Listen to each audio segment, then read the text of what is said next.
warahmatullahi wabarakatuh. Pemirsa, pecinta demokrasi di tanah air Indonesia.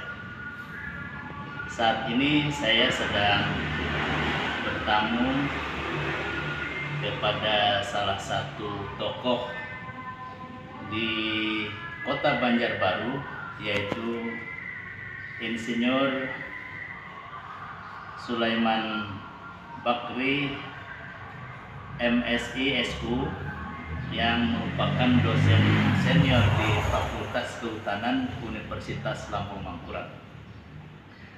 Pagi ini kita akan bincang-bincang ringan seputar potensi Kabupaten Barito Kuala dilihat atau ditinjau dari spesialisasi beliau sebagai ahli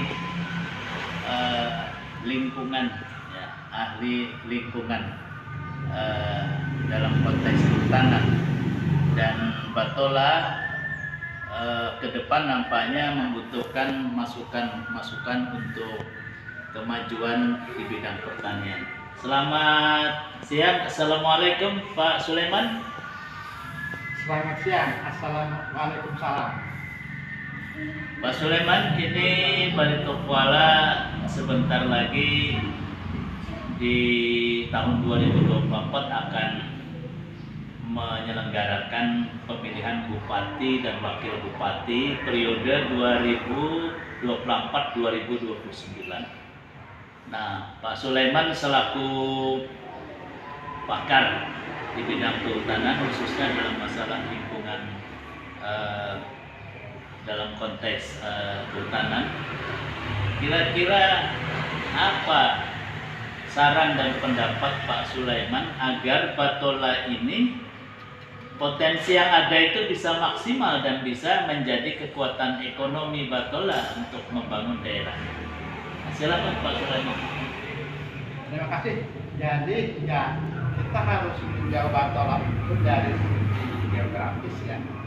Ya, sebagai dalam peta Provinsi Kalimantan Selatan, dia berada di ujung atau di bagian barat ya, yang berbatasan dengan Provinsi Kalimantan Tengah, yaitu Kabupaten Kapuas. Dan dia di selatan itu di sebelah selatan itu berbatasan dengan pusat bisnis Kalimantan Selatan, yaitu Kota Banjarmasin. Dan di sebelah barat dan sebelah timur dia berbatasan dengan Kabupaten Banjar. Pada tahun 2020-an ini dia sudah mempunyai potensi strategis dari segi infrastruktur. Yang pertama dengan adanya jembatan Barito yang dibangun pada tahun 1956 yang menghubungkan Kalsel dan Kalteng. Dan yang baru-baru ini adalah infrastruktur yang dari Kota Banjarmasin itu bisa menuju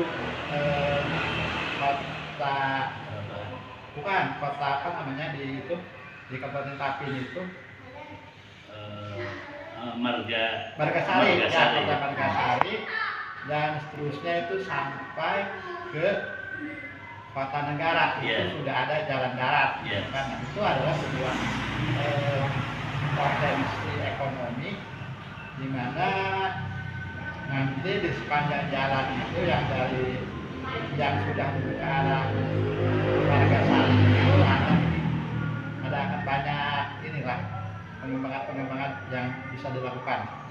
Tapi dari segi potensi yang sesungguhnya, yaitu dia berada di kawasan sebelah barat dari Sungai Barito, yang mana di situ ada lebih kurang ya sekitar 12 kecamatan. Ada kecamatan yang paling hilir, yaitu Kecamatan Tabunganen,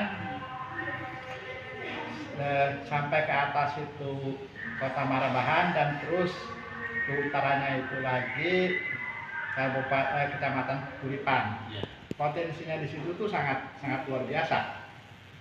Karena seperti kita tahu bahwa lahan lahan gambut, ya, lahan rawa gambut itu sangat bagus atau sangat potensial untuk perkebunan kelapa sawit.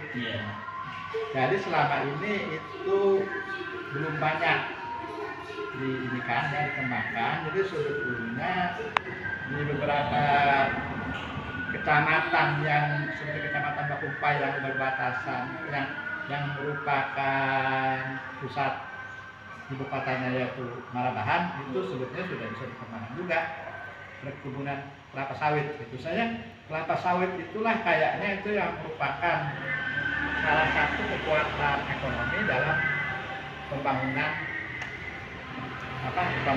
Kabupaten Baru Kuala. Selama ini mungkin belum banyak diekspos gitu ya. Di kabupaten, di beberapa kecamatan yang saya sebutkan tadi itu mulai dari selatan sampai ke Pulipan itu sudah berapa banyak potensi perkebunan kelapa sawit yang sudah dikembangkan.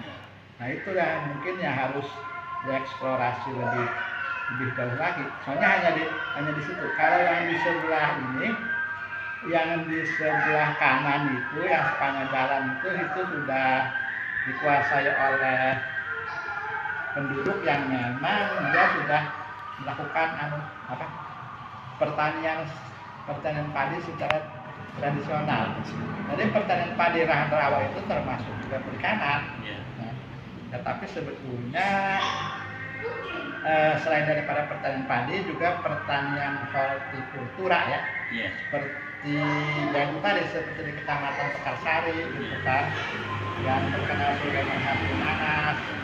Habis itu ya, tapi memang masalahnya adalah masalah pemasaran. Masalah pemasaran itu yang mungkin yang harus dijelaskan seperti apa pemasaran, karena walaupun misalnya kayak kalau kelapa sawit kan sudah jelas, cuma kalau kayak hortikultura itu pemasarannya itu harus lebih ini lagi, harus lebih diperluas, karena kan hortikultura itu kan produk yang cepat